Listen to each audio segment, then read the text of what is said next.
Hello folks, and welcome back to my channel. Today I want to talk to you about ID policies, particularly here in the United States of America, and why they are really important with body piercing. If you've ever gotten a piercing somewhere, you know that part of that process is filling out paperwork that says that you consent to be pierced, saying that you understand that you're making a change to your body, saying that you're healthy enough to get this piercing, saying that you're not drunk, you're not intoxicated, you're not pregnant, and just sort of like going over just all of the legal paperwork to make this type of change and modification. And part of that process, I'm sure, has been identification.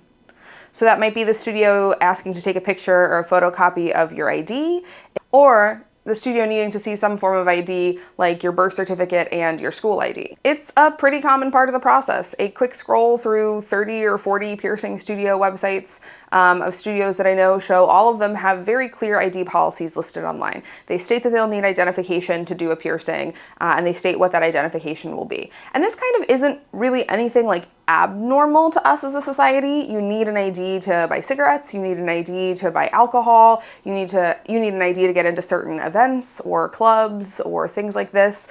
It's pretty common to need your ID for certain activities. Despite this, there has, for as long as I have had a career in piercing, been a struggle with identification requirements in every studio I've worked at, in every region I've worked at, and every other piercer that I have spoken to seems to deal with the same issue, which is folks either forgetting their ID, not reading the website and understanding the documentation they need, or coming in with an ID that is no longer valid or not an acceptable form of ID. And typically the response is for folks to get pretty frustrated with the studio staff and with the piercer. Now I will say, fortunately, a lot of people handle it with grace. I had a client forget their wallet the other night and show up to their appointment, and they were really sweet. They were obviously bummed that they weren't able to get pierced that day, but we were able to get something rescheduled on the calendar for them pretty soon afterwards.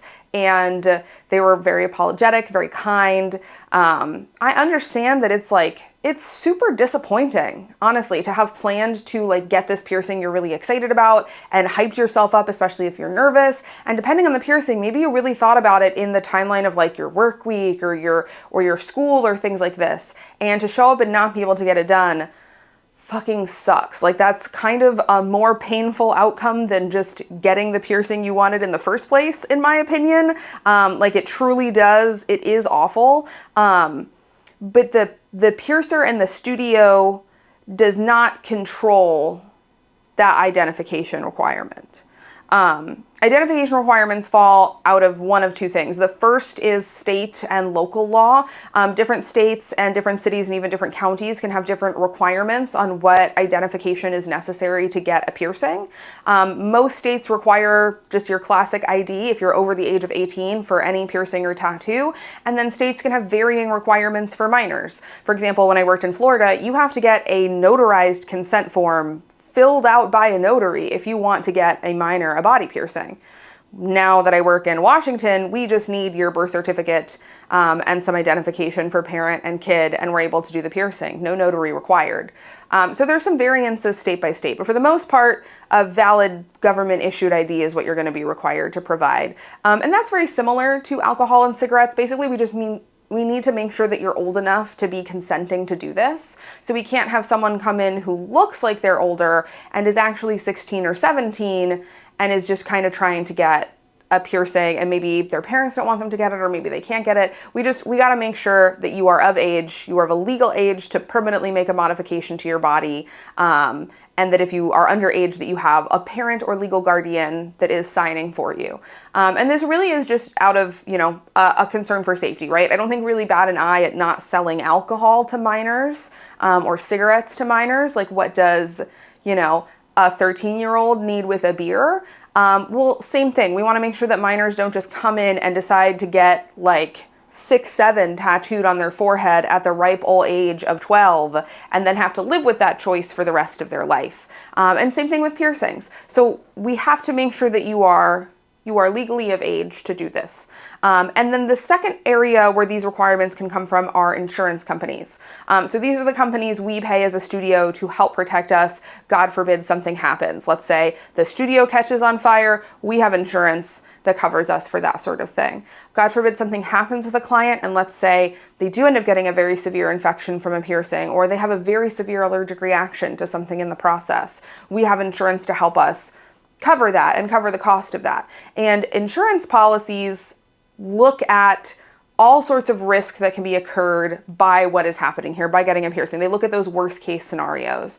And part of insuring it and making it legal is having certain documentation from the person being pierced.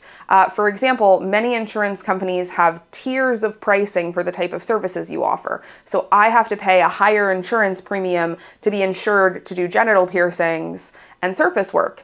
And that makes sense to me because those are two piercings that have a higher risk factor. If something goes wrong with either of those piercings, it is a higher likelihood of causing a more serious outcome than something going wrong with an earlobe piercing. And because of that, they have certain requirements. So for example, I've worked with insurance companies before that required a specific type of paperwork for a surface piercing. That had specific clauses about risks and known risks associated with surface piercing, because that was how they had to write the insurance policy to cover us to do those piercings. So I had to follow the insurance company's regulations, and I had to have that form available if I'm doing those piercings. Well, similarly, insurance companies can have identification regulations as well. So I've worked in states where the state is willing to accept, let's say, like a yearbook for minors as a form of identification, but most of the insurance companies will not accept a yearbook as a form of identification because yearbooks can be really easy to fake. Like you can literally go online to like any like photo print or book print website and print a yearbook. And sometimes people will literally like get doctored versions, like they'll print them in their own schools or modify them and stuff. You'd be surprised the stuff like a 16-year-old kid will do to get a piercing without their parents' consent. I've seen some things, y'all. So an insurance company might not accept that. So state law might say, yeah, you can bring the yearbook in to get pierced, but if the studio carries certain levels of insurance, especially let's say a studio like mine, where we not only pierce minors, but we do surface work, we do these really advanced, complicated industrial projects, we do genital piercings. As a whole, we have insurance that's at a different tier because we choose to offer these advanced services. So our insurance company has certain requirements. Part of that includes maybe, let's say I can't take a yearbook, even if the state says yes, because my insurance company says that doesn't fly. And so the studio itself is really not like we don't choose what we can and can't take. We are told by the state what we can and can't take, and we're told by our insurance company what we need to have insurance. And that's what we do. And honestly, in a lot of states, insurance is a requirement, and it should be. Anyone piercing or tattooing should be carrying insurance for this. That is so important, not just for your business, but for your client's health and safety. A lot of times in order to work in a state, you have to have insurance. So basically, even if the state law is more lax, if the only companies that offer tattoo and piercing insurance in your state have more strict ID requirements, then everyone licensed and insured in your state is going to have more strict ID requirements because that's the only way for us to get that insurance. I think sometimes clients think that we set those policies or that we decide those rules, and we don't. We do what our insurance companies tell us and what the state tells us, which means that if you come into our studio and you do not have identification, there's literally nothing we can do for you. Like, as much as I would love to. If there were a way that I could magically make that okay, I would love to. But I cannot. I have to follow the law, and I have to follow my insurance company's guidelines, because if I don't do either of those things, I could either become uninsured and lose my policy and lose everything, especially if something happens that causes me to need my policy, or I could lose my license and not be able to pierce in the state. And both of those are not great outcomes, and not outcomes that I think we should ask a professional to take because we are very upset that we forgot our ID, because it is normal to be that upset. But it's not in our control. And I know sometimes when I talk about this subject, a lot of people bring up some very valid points of like how difficult identification documents can be to get in the United States of America. That can be really, really difficult. And I want to acknowledge, yes, especially as someone who has legally changed my name, who has gone through a legal name change, and a gender affirming legal name changes at that. That shit is not easy. It is incredibly complicated. It is incredibly difficult. And it can be incredibly stressful to navigate. And it is, I think, the most complicated and difficult for minors, which is already overwhelming to parents who are often already overwhelmed. And I want to name that I agree with that sentiment 100%. However, the reason why I think it is still a worthwhile policy to have in place, and perhaps change should be made to the difficulty of getting proper documentation rather than the requirements at your local piercing studio, is because of an incident that happened very early on into my time in this industry, before I was even piercing, when I was working front counter, and we had a woman and a child come in to get the little one's ears pierced. She was probably like 9 or 10. And last names matched on their ID.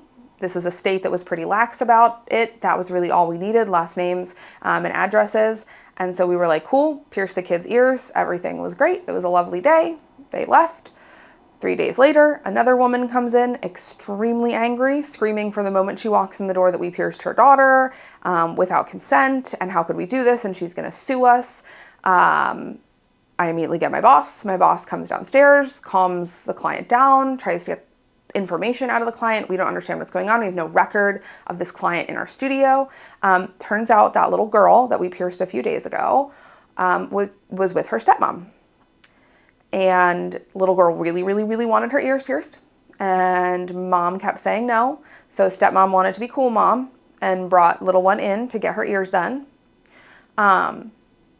Mom was saying no because the daughter was about to undergo cancer treatment. And her doctors had been very specific that she could not get her ears pierced, even though she had been asking, because it would be incredibly detrimental to the treatment. The healing wounds would be a risk. She would end up having to take them out to do the treatment, or it could pose a risk to the treatment. And mom came in very upset as her daughter was currently in the hospital, not being able to get the treatment she needed for her cancer because of her new ear piercings. Yeah, it was really bad. It was really bad. I remember going home and crying about it to my partner at the time because I felt horrible because I was the person working the counter and like took the paperwork. I know that our piercer who pierced her felt horrible. I know that our boss felt horrible, and we changed our studio ID policies that week and required stricter identification for minors because that was awful.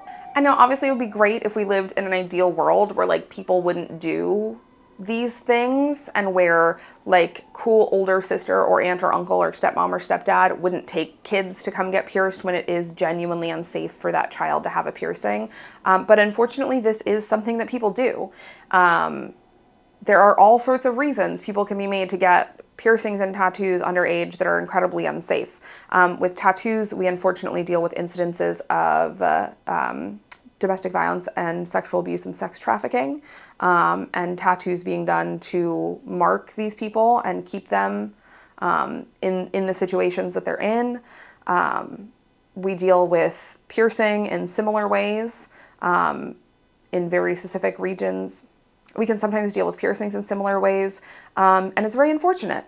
But I do think that we know that issues like this do occur and do arise. I know many piercers who have stories of issues similar, especially between step-parents or with older sisters and brothers. And I wish it wasn't this way, but it is. And we need to keep everyone who comes in to get a piercing safe, and we especially need to keep children safe. And so these policies exist to help us do so and help us make sure that the appropriate parent or legal guardian, the person who the law recognizes has safe custody over this child, is the person consenting for them, that it is safe for them to get something like a piercing. And I agree that it can be really hard to get this documentation. I think one way that we can improve is rather than have laxer requirements for IDs in studio, which put kids at risk, my studio is working on offering a guide on getting different forms of identification that we can accept for kids. We're working on putting together a little like simple with pictures, paper and PDF guide to options in our state for getting identification and to make that process easier. We as a studio also work with groups in Seattle. Part of what they work on politically is like easier access of identification and documents, along with other things like easier voting access and easier constituent communication access and things like this. So we invest locally to try and make it easier for families in our region to get these types of documents so that they can get their children pierced safely. And we try and create further resources to make that easier. Because I don't think the solution is make the ID policies laxer. I think the solution is make the documentation process easier. But either way, these policies exist for a reason. And I kind of feel like I make a video like this every year or two after a spate of dealing with ID issues, or I see a peer deal with ID issues, or something comes out about a serious issue like this with getting piercings done. Just as a reminder that please don't be rude to your piercer if you forgot your documents. Please don't scream or yell at us. Please don't spit or throw things. It is not our fault. We don't have much control over it, and these policies really do exist for safety's sake, and I understand that it's disappointing to forget these documents, but they are necessary documents. So here's my every couple year chat on identification. If folks have other thoughts or suggestions in the comments, I'm always open to it. Do we agree that these requirements are reasonable? Do we think it's too much for ID? How do we feel? Curious to hear what people say. But I think either way, we can all agree on just being nice to service providers, even when something's not going your way. No one deserves to be screamed or yelled at. And for reference, this did not happen to me, but this did happen to a very good peer of mine and their apprentice, and was really scary. And I feel really bad about what they had to endure over someone not bringing identification. And that's not cool. Piercers are people too, so please be nice to us. All right, folks, have a great rest of your day. Bye.